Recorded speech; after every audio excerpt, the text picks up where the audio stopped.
everybody, this is Peggy from May Arts Ribbon, and today I want to show you a project that I'm working on. Hopefully I'll get it done in time for this year, for Christmas. I'm going to be using this awesome paper, Christmas Emporium from Graphic 45. Oh my goodness, you would not believe the awesome papers that are in there. I don't know if you can see them all on there or not, but oh my. Well, what I decided to do, I'm going to use a lot of that for scrapbooking, but I decided I wanted to do a little decoration for the holidays. Not that I don't have enough, of course. I found these old blocks, and I had used these a long time ago for a Cricut project via the green color there. But I didn't want to resand them or repaint them, and I thought, ooh, I will cover them with my graphics paper. Look at that. Now, what I did is I put because I love the printed paper, when I put my letter on there, I wasn't real happy with it. I couldn't see it, even though I used a little bit of the paint dauber to brighten it up a little bit. It just didn't work for me. So I went through my tab of paper again, and I found this paper. Isn't that cool? And then when I put my letters on there, you'll be able to see them better. So, let me clear some things off where, well, you know what? First, let me show you what I'm going to use. I said I was going to use the dauber, the paint daubers. This is the snow cap. I'm going to use some of the May Arts ribbon. This one is CD16. It's a 1-inch. Isn't that gorgeous? Like a sheer with a satin edge. I'm going to try and use a little bit of the May Arts Snowflake. I love the silvery. I thought that would add some to it. And I'm using Mod Podge to hold it on there. And then I'm going to do the edges of each block with the walnut stained distress ink.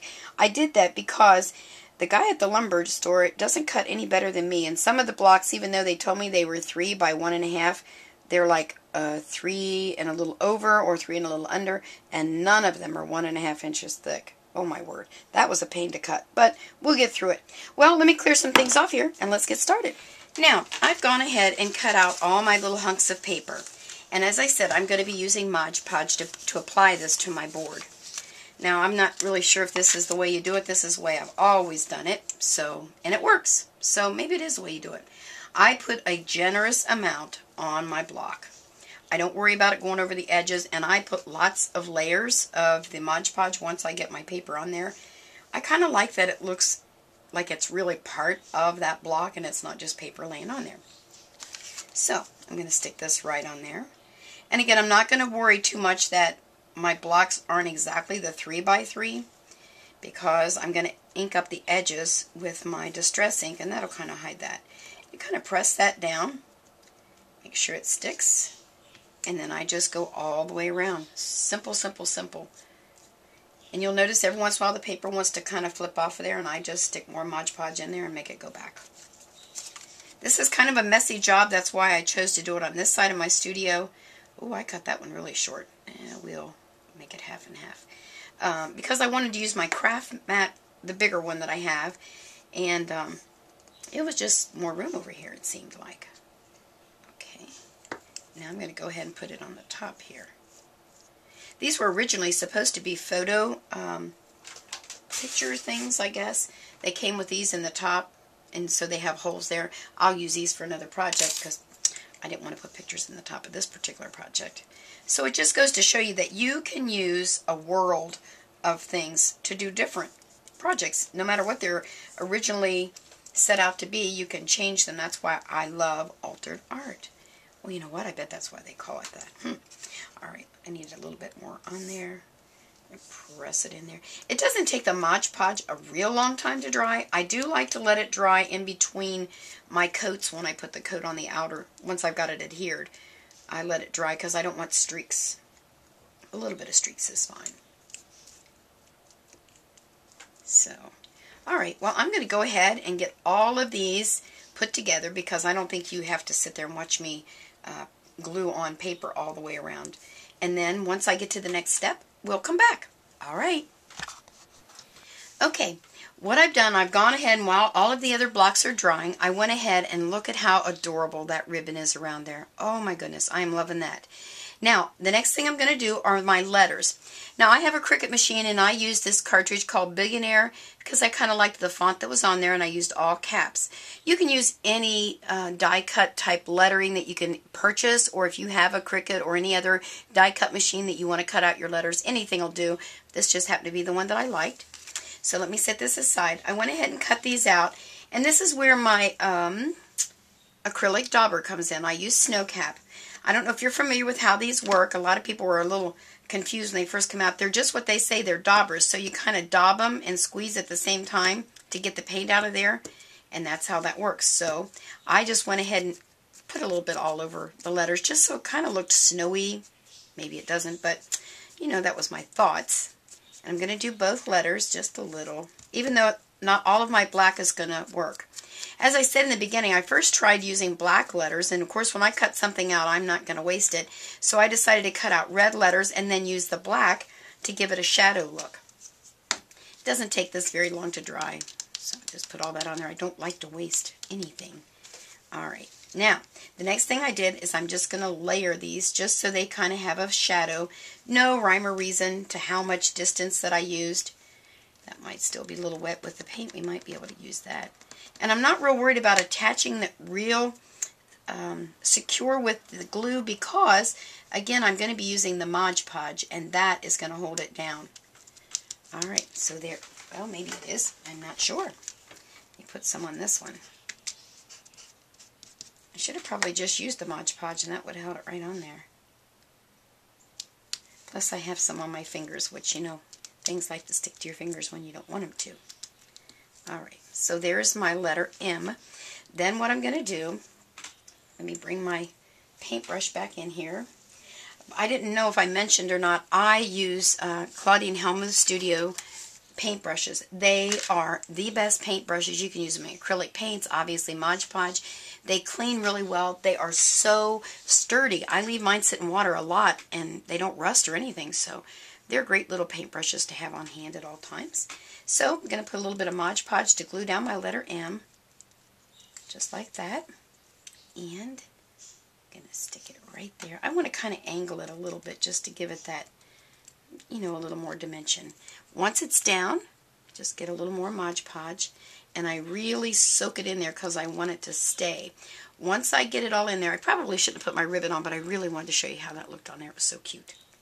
I put a lot in the edges, and I kind of glob it in there. I don't know if you can tell that on video or not, to make sure that I get all of the edges. Once I get that in there, globbed pretty well, then I'm going to go back and smooth it all out.